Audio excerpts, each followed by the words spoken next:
Ok, pessoal, bom dia novamente a todos aqui no auditório do Departamento de Engenharia Elétrica do campus Joinville, do DESC.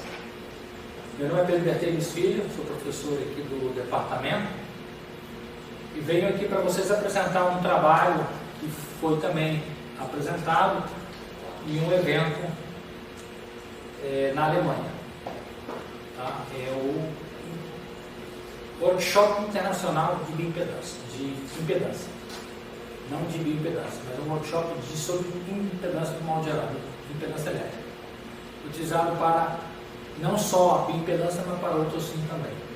É um trabalho que foi desenvolvido pelo aluno doutorado Edson Lopes, do Programa de Pós-Graduação em Engenharia Elétrica, sob minha orientação. E o trabalho intitulado Detection of Water Adulteration in Milk Using Neuronal Works and Bioimpedance.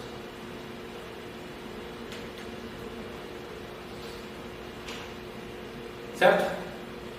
O objetivo do trabalho, primeiramente, desenvolver, não sei porque está cortado, mas tudo bem, vamos adiante. Adelante, desenvolver aí um método rápido, de baixo custo, para sistemas portáteis de detecção de adulteração adulteração do leite por água em leite bovino, adulteração feita por leite por água, utilizando o quê? O espectro da impedância elétrica e redes neurais, e somente água.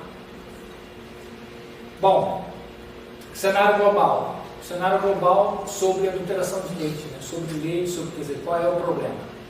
Tá baseado, qual é a motivação?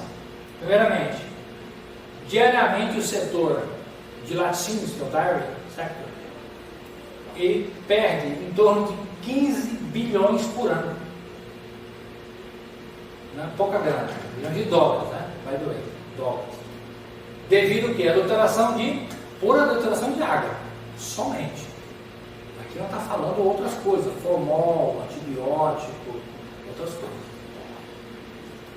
A África do Sul perde em torno até 40% do seu leite durante as chuvas, que é as monsuns, que é aquelas chuvas de verão, aquelas chuvas pesadas. América Latina, de 15 a 25% das amostras estão contaminadas com algum tipo de adulterantes, não necessariamente só água.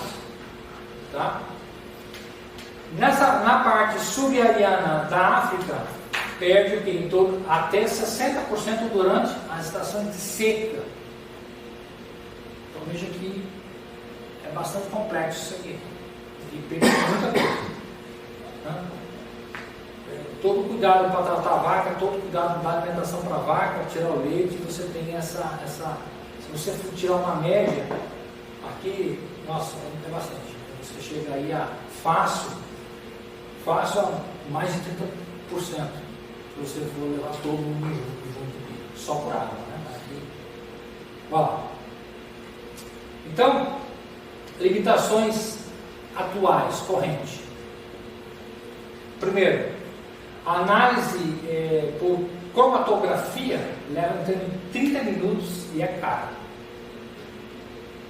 Tá? Nós temos biomédicos aqui que sabem exatamente o que é uma cromatografia.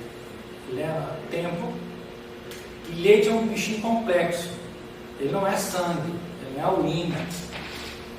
Ele tem placa de gordura. E isso pode atrapalhar a cromatografia. É um líquido denso, não é transparente, não é plasma, tá certo? Outra coisa, o NIR, que é a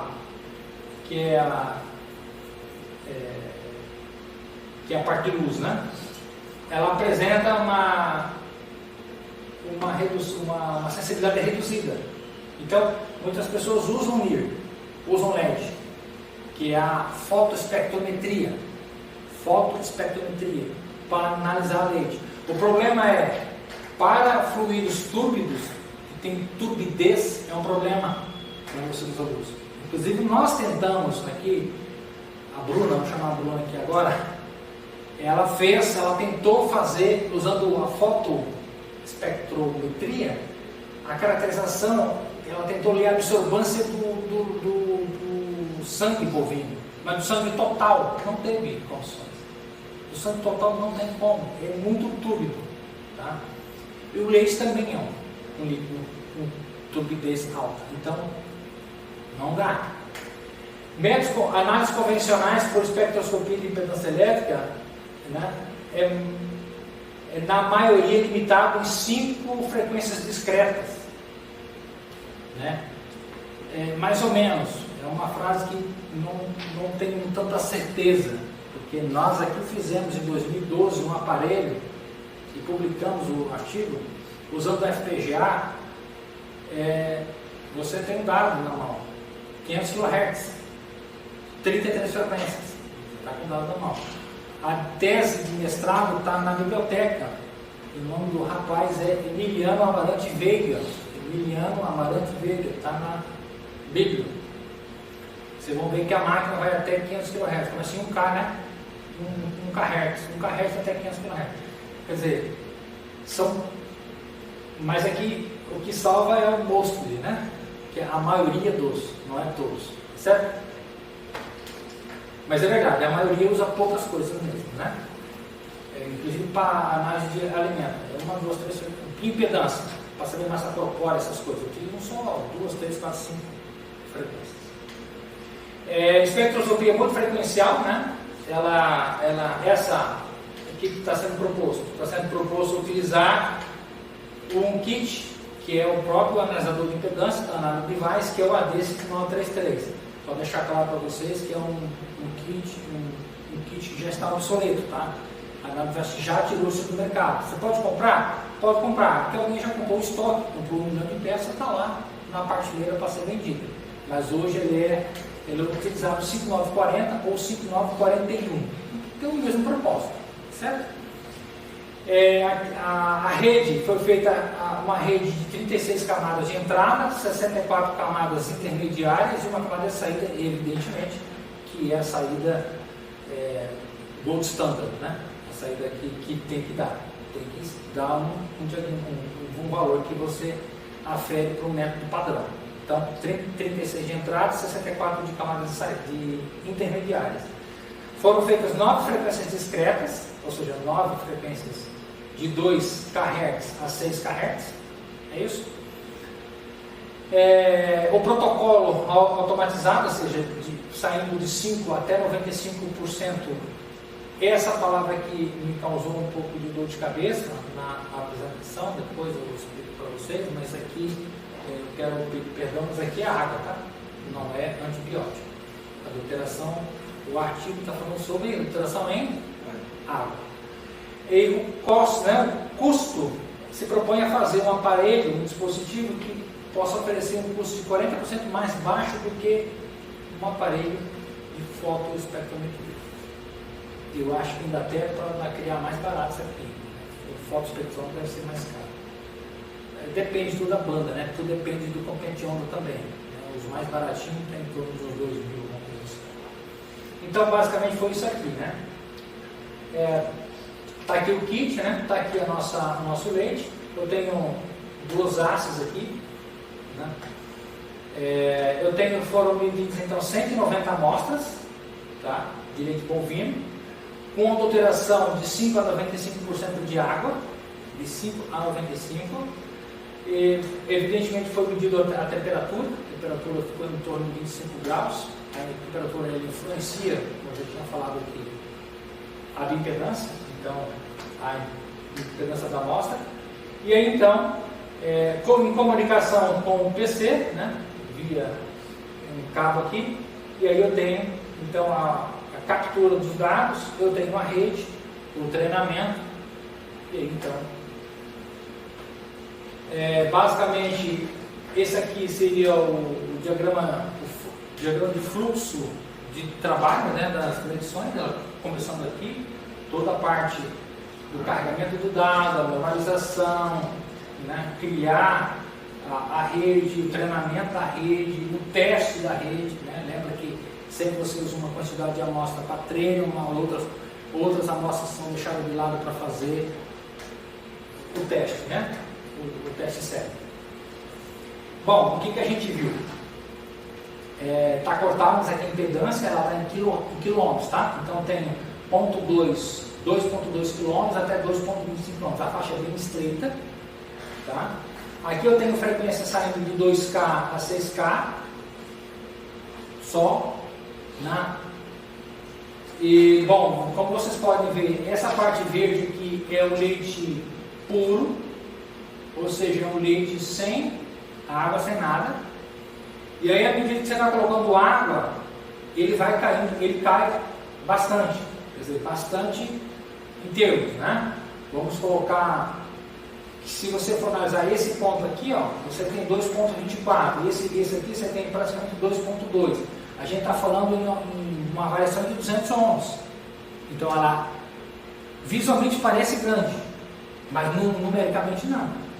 Em termos de valor absoluto, você está falando de 200 ohms só. Né? E à medida que você vai aumentando a quantidade de água, 10%, 20%, 20%, 50%, 60%, você vê que ela chega um pouco, né? Quando você coloca 30%, de repente ela estava aqui, ela pula para cima. E aí você continua aumentando, 40 ela desce. E aí você aumentou para 50, ela sobe de volta. Então veja que tem dois padrões de adulteração de leite por água que fogem da regra disso aqui. Então, a minha conclusão com relação a isso aqui é que a bioimpedância ela é ineficiente para eu estar olhando somente, para eu estar classificando o leite, ou para estar olhando uma adulteração XYZ. Ela é ineficiente. Eu preciso utilizar de outras técnicas para poder fazer essa caracterização. E aí, então, a rede neural. Né? O resultado, né, desse trabalho, um erro de 2,1%. O tempo de análise foi de 12 milissegundos. Se vocês fizerem a conta aqui, 1, 2, 3, 12 mil. É um custo estimado de $120. Né? E a observação aqui, ó, 96,2% de exatidão. Mesmo tendo dados fora da casinha, né? Dados que saíram fora. Eu tive um aluno de mestrado que ficou doidinho quando olhou os dados de não sei quantas vacas, ficou absurdo, ele não conseguiu achar padrão e ele perdeu o mestrado. Né? Se ele tivesse sabido um pouquinho de redes neurais, pessoal, eu fiz o mestrado em 1998, eu terminei. A gente já trabalhava com redes neurais. De 96 a 98, quer dizer, é uma coisinha antiga. Inteligência artificial, que é uma coisa que realmente nova que veio aí dos últimos 5 anos, né? Se você comparar com os outros tipos de trabalho, você vê que o nosso trabalho aqui apresentado, ele tem vantagens muito gritantes, né? Custo, né? Claro, tem uma máquina aqui bem mais barata, usa a condutometria de 1985, mas também tem análise 120 segundos, né? Professor, eu posso esperar. Bom, você pode esperar, tudo bem, né? Você espera aí para tomar café. 120 segundos é o quê? 2 minutos, né? Você conta 2 minutos, é uma eternidade, né? O erro também é grande, o erro é de 8%, comparado com o que a gente se propôs de 2,1%. Então, assim, realmente um trabalho, uma proposta boa, né? Se desponta, né? As outras eu nem comparo. Essa daqui também, essa aqui tem um erro menor, só que, ela vai demorar 1.800 segundos. Quanto é que dá 1.800 segundos? Meia hora. Aí, meia hora, respondido.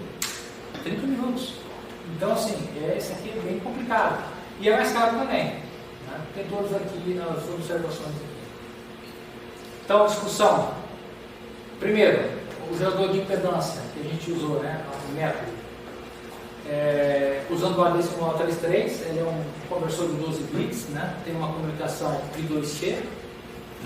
Ele aqui tem uma filtragem de um filtro chamado de Butterworth, né? Que é um matemático de quarta ordem, né? Uma frequência de corte de 100 Hz que a gente pegou a partir de 2 kHz e foi até 6 kHz. Algoritmo, foi feita uma avaliação cruzada, né, com a topologia, a arquitetura, otimizando então, para fazer essa otimização, né, para também evitar o overfit, né, que é subajuste, né, fazer ajuste que está acima. Aplicações nas indústrias, né, o uso de caso seria, por exemplo,